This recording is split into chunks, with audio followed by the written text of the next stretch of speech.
Hi everyone, welcome back to Audiobook, the channel that shares knowledge about personal development through great books. There's a saying, a happy life is a chain of good choices made every day. Our brains constantly have to make decisions or prepare to make decisions, from small, everyday things like choosing to stay up late or wake up early, eating fast food or healthy food, choosing to read a book or play a game, to larger decisions like what we should do, how we should live, and what kind of person we should become. However, many times in life, we know what we should be doing, we may even have made commitments to change, but in the end, we still choose things that make us regret. We know we want to lose weight, but we can't resist a full meal of grilled meat, our favorite dish. We know we need to go to bed early, but we still fall victim to the phone in our hand. We know procrastination isn't good, but we still hesitate and end up rushing to complete tasks on the last day. Day after day, you are constantly dragged astray and lose yourself due to these wrong decisions. So what power is controlling your behavior? Why is our will so blind? You might think it's because I lack discipline, self-control, or reason, but those reasons only lie on the surface. If you want discipline, reap success, and have a fulfilling life, you can't start by forcing yourself to have reason or strong reason to stand at the corner of countless daily decisions and throughout your entire life. Happiness is simply choosing, it's the ability to choose. The book that Audiobook is sharing with you today is called The Happiness Hypothesis by Jonathan Haidt, a renowned psychologist and prominent thinker who advocates for positive psychology. He will tell you that the root cause of your weak will and your lack of ability to be happy in the face of choices is because you don't truly understand that there are two psychological control systems operating within you at the same time, the giant elephant and the tiny rider. This book is a combination of knowledge from various fields, including psychology, philosophy, sociology, religion, ethics, and anthropology. At the same time, it uses research results from modern neuroscience and social psychology to verify the ancient hypotheses about happiness, as introduced by other renowned psychologists like Martin Seligman, Barry Schwartz, and Mihaly Csikszentmihalyi, the author of the book Flow that I once introduced. Many newspapers, like People, The Times, have enthusiastically recommended this book. The Elephant and the Rider is not just a book about happiness, psychology, and personal development, it's also a story about the heart and mind within you. Understanding it will help you know how to walk the right path towards a truly happy life. Now, let's listen to the sharing content today. We are just the rider, not the ruler, because our psychological elephant operates like this. The Buddha had a verse like this: "Before this mind is loose, running after desires and pleasures, now I avoid it, I control it like holding the elephant's hook from the beginning." The Buddha compared the human mind to a wild elephant, free and satisfying desires, but humans can still become the rider, holding the reins and controlling the giant elephant, even when it is angry, hot-headed, and full of attachments. We can still control it. In this sense, our soul and instincts are like a wild elephant, while our reason is the one controlling the elephant. This is also the analogy that the author uses throughout the book and in his 10 years of research and teaching. In recent years, the field of social science has consistently affirmed that humans are rational individuals who are capable of using available resources to set goals and achieve those goals. However, the reality is not always like that. Take myself as an example. Sometimes I set an alarm to wake up early at 6 a.m. so I can continue writing content, but when I hear the alarm, I still turn it off and go back to sleep. The author tells us that in reality, greed, selfishness, fear, enjoyment, and comfort often win over our reason. Unless the elephant has no will of its own, we can only control and win. But once the elephant wants to do something, we usually can't control it. Therefore, if we continue to follow the trend of social science that we must relentlessly train our discipline while ignoring the understanding of the heart, instincts, and nature of the elephant within us, It will be very difficult to achieve unity between mind and heart to have the life we desire, because human reason actually operates based on emotion. Only when the brain is filled with emotion does reason become effective. Besides, research shows that the human mind is a very complex process. It can be divided into 4 parts: mind and body, left brain and right brain, emotion and reason, control and automation, and they are constantly in conflict with each other. This is also the reason why you feel disconnected. The first disconnect is that our body and mind often conflict. A French philosopher points out that every part of our body has its own emotions and perspectives. Therefore, sometimes your mind and your thoughts cannot control the body's response. The second disconnect is the lack of cooperation between the left brain and the right brain. The left brain is the rider, while the right brain is the elephant, but the left brain also often deceives the right brain. The language processing center of the left brain is very good at making excuses, including unreasonable ones. The rider gives commands to the elephant, even though he doesn't understand the reason, but the command comes out naturally. Finally, the most important disconnect is manifested in the control and automation systems. The automation system is the elephant. It projects instinctive reactions, emotions, and intuition. However, the elephant is often controlled by desire and temptation. It holds the key to activate dopamine, the happiness hormone, which makes you do things that make you excited. However, the reality is that the more tempting something is, the more harmful it is. That's why the elephant within you is free to do what it wants: scroll on the phone for hours, overuse caffeine, cigarettes, sex, or sweets, etc. These things stimulate a lot of dopamine but easily make you feel full and then overwhelmed with emptiness. At this point, the control system, the rider, will function. The rider represents broader thoughts, long-term vision, and solutions. However, the problem here is that the rider can only act as an advisor, giving advice to the elephant, but cannot completely control its behavior. In conclusion, we are the rider, but not the ruler. You and I are not a king, we can only be the advisors of the elephant's actions. So, how will we advise it? In the next part, there will be 7 doors for you to open to be able to recognize and understand the giant elephant inside of you.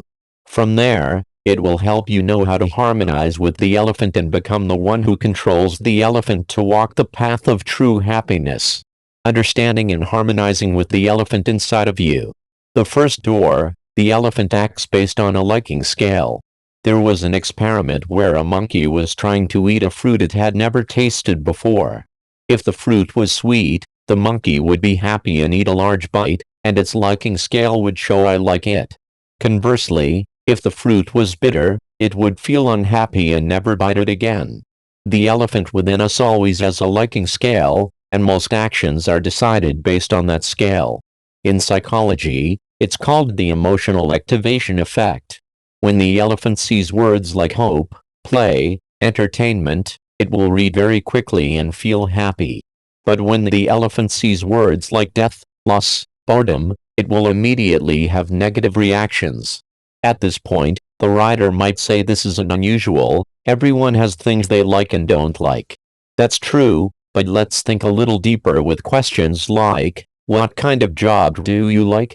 Where do you want to live? What kind of partner do you want to find? What kind of life do you want to live? For these important questions related to destiny, can the rider easily say let the elephant decide based on instinct? Of course not. But you need to pay attention that the elephant and the rider of the 21st century are living in a very vast and mixed information environment. It is very difficult to know what you truly need at this time. Liking or not liking is the main way the elephant filters and evaluates content. If the rider doesn't pay attention and observe, it can easily be lost in an illusion created with the elephant. Everything around us can easily be things that you like. Gradually the rider will lose the reason it should have. Roman Emperor Marcus Aurelius once said, "The entire universe is constantly changing. You think life is like this, then it is like that. Life is truly what we think it is." However, Our thoughts usually form quickly and unconsciously. Be careful with the times when that elephant deceives you by saying just buy brands I like, just watch content I like, just interact with people I like, just stay in the house I like. So, carefully observe yourself, look back at the things you like and don't like, and see what is an illusion and what is your true enjoyment. Next is the second door. The second door, negative preferences based on the design principle of species. In the animal world, an animal's response to bad things is stronger than its response to good things. This is also true for the elephant within you. We are usually more sensitive to bad things than good things.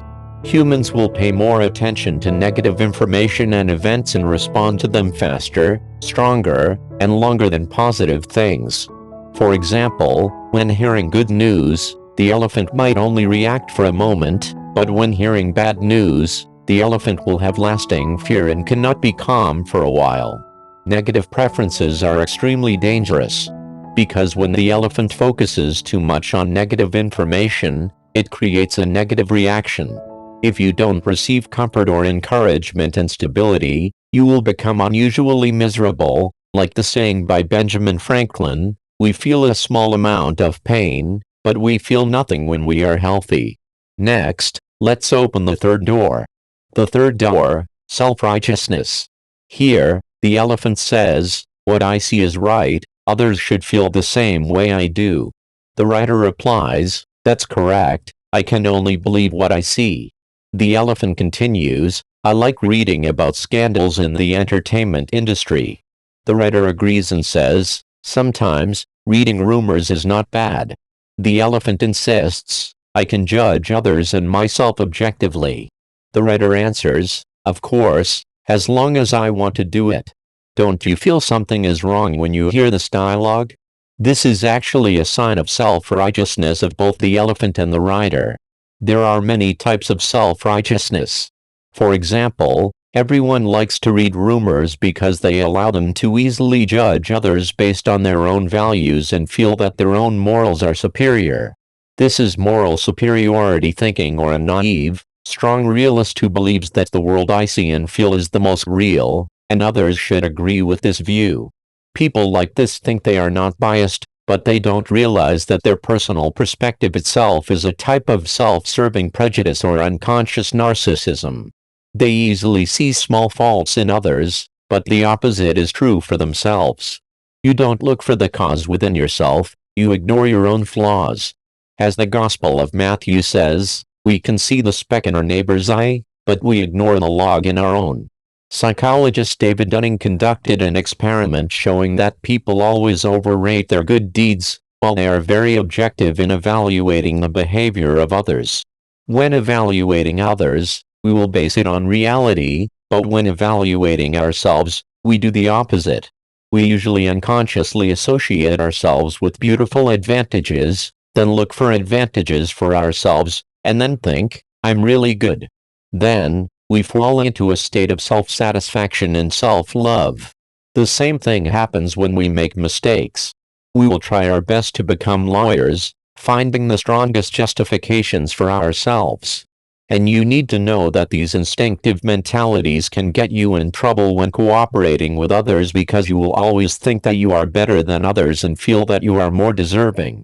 So, at this point, ask the writer within you, what kind of person do you want to become?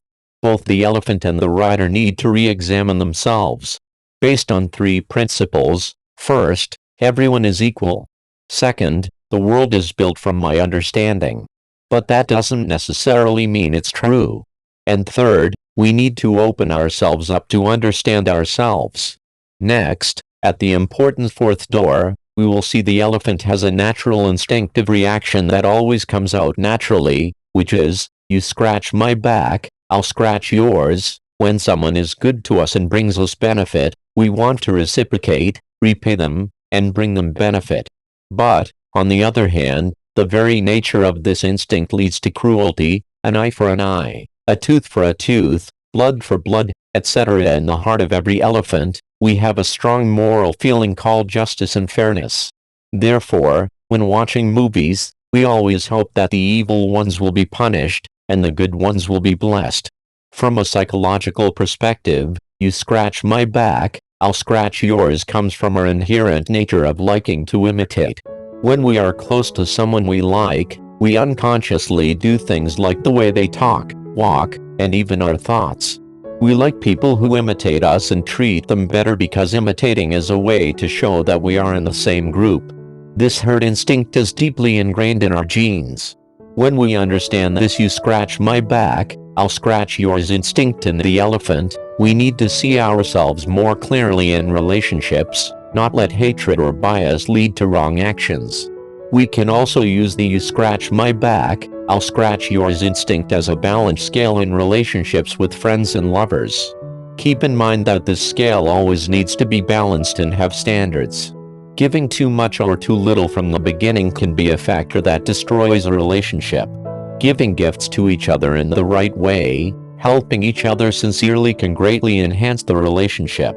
And remember the teaching from thousands of years ago by Confucius, it is always a basic principle that can be a guide for us throughout our lives: do not do to others what you would not have them do to you. The fifth door, greed and consumerism for bragging rights.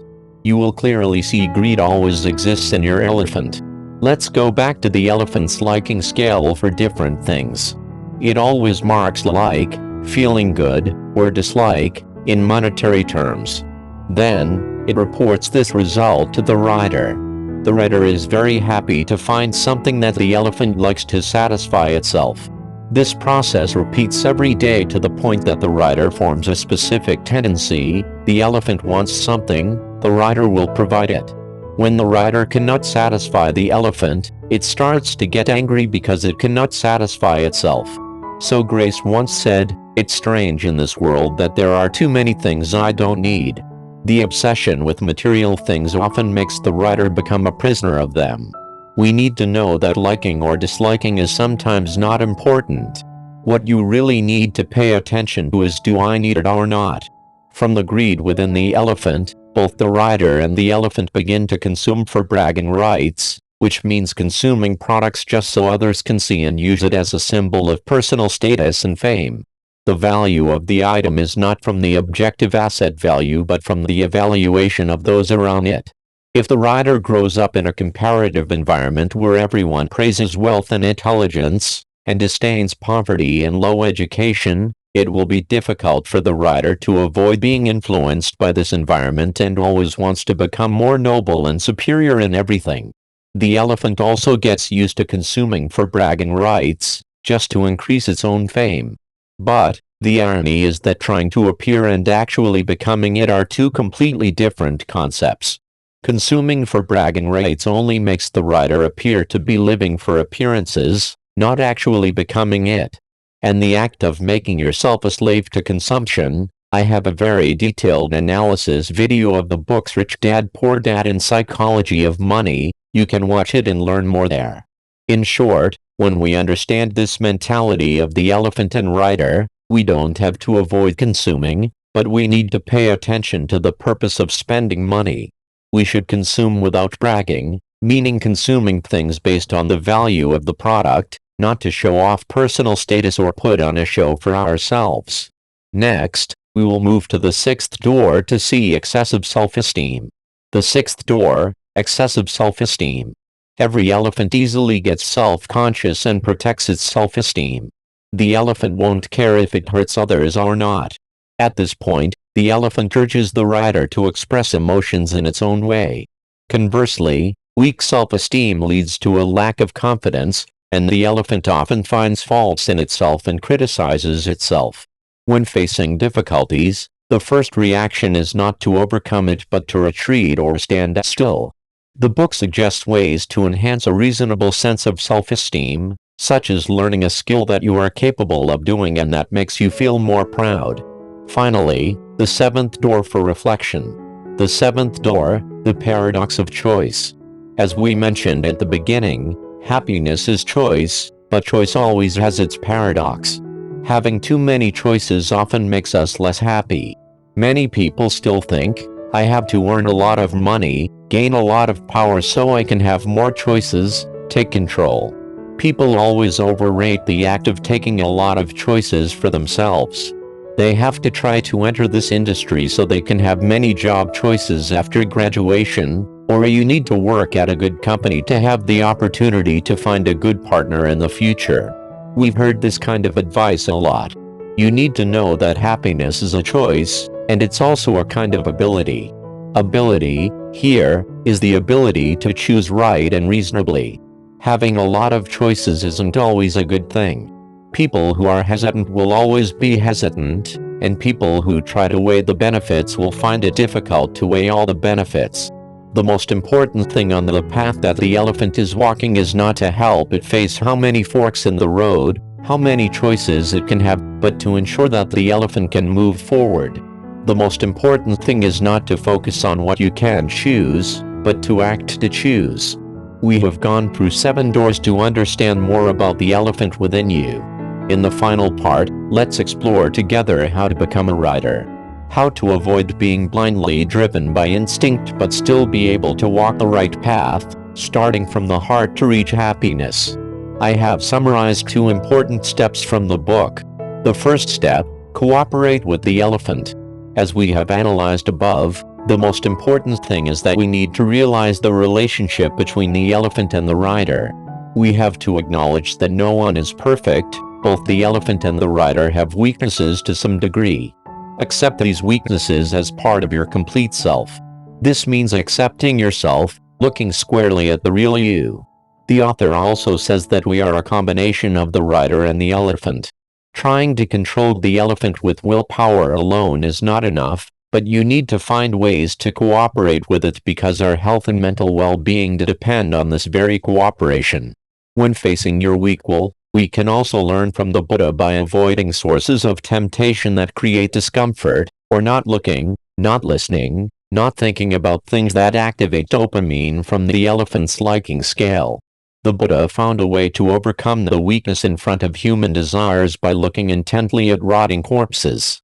Similarly, we can look at the greasy food at the fast food restaurant to avoid overeating. When wanting to lose weight, just focus on what the automation system within you has grafted. We can gradually change the elephant's desire and control it better. You need to remember that there is actually great strength and motivation within the elephant, but the only way to make these motivations work the right way is for the rider to always need to constantly examine and review themselves. So first, we need to look back at what? Look back at your own thoughts, behaviors, and automations. For example, when you get home and finish eating, do you lie on your phone for hours? Before going to bed, do you watch movies or play games until late? Then, recognize the unreasonable beliefs within you, exaggeration, excessive thinking, personalization, and biased thinking in everyday life. Set action goals for yourself instead of psychological goals. For how to set goals, you can refer to video number 47, Making a Plan for the Year, that I shared before. Next, the second step, use the happiness equation. Positive psychology has put forth a happiness equation. I will put it on the screen. The letter H is the durability of true happiness. The letter S is the range of satisfaction from innate factors. The letter C is living conditions. The letter V is factors that can be self-controlled. You will see that lasting happiness requires a combination of 3 factors: genetics, living conditions, and things that can be controlled. However, the first 2 factors are things we cannot decide. Living conditions are mainly money, gender, age, and place of residence, which are things that exist over a long period of time. So, we can only adapt to them. The only thing we can change are the controllable factors. This is similar to Stoicism: change the things within your control and accept what you cannot change. The author gave us some helpful advice to adjust external factors to enhance happiness, as follows. First, noise. This is something that will cause suffering and we can never adapt to it. Therefore, it is best to live in a quiet place. Then, we need to reduce travel time, reduce the amount of work, earn less money, and reduce accumulation of wealth. Besides that, learn new knowledge for ourselves, try new things, Spend more time with family, rest more, and participate in activities that benefit the body and soul. Next, practice meditation and increase the experience of flow. Focus completely, forget both time and what you are doing in the present moment. Finally, the relationship between people is a crucial factor influencing our happiness. If you have a difficult friend or colleague, or if you live with an incompatible partner for a long time, it will be very difficult to be happy because we cannot adapt to conflict between people.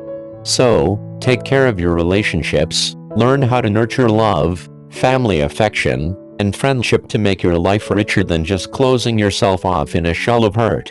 In addition, if you have mental difficulties, try to find mental recovery methods such as reflection, self-awareness, and seeking help. We can write out our emotions, lessons learned from that experience, and the reasons behind everyday events. This can help you find meaning in the event and deal with difficulties more wisely. These are the most important things that audiobook has learned from this famous psychology book. The elephant is a powerful resource inside of you. It is untapped potential, the hidden potential of the subconscious. As the writer, we don't need to be too harsh with the elephant's natural behavior. Be friends with the elephant so we can say to our own elephant, "Hello, my elephant, I understand your existence. Now let's discuss our future together." I hope that both you and I, the writers, in the face of all temptation and desires, in the face of the weaknesses of our instincts, can accept, embrace, and harmonize with the elephant within ourselves. In the end, you will be able to be one, bright, and move forward, where true happiness is always there. Thank you for listening. If you find this video helpful, please share it with those who need it. Give me a like, subscribe, and turn on notifications to watch the latest videos from me every week.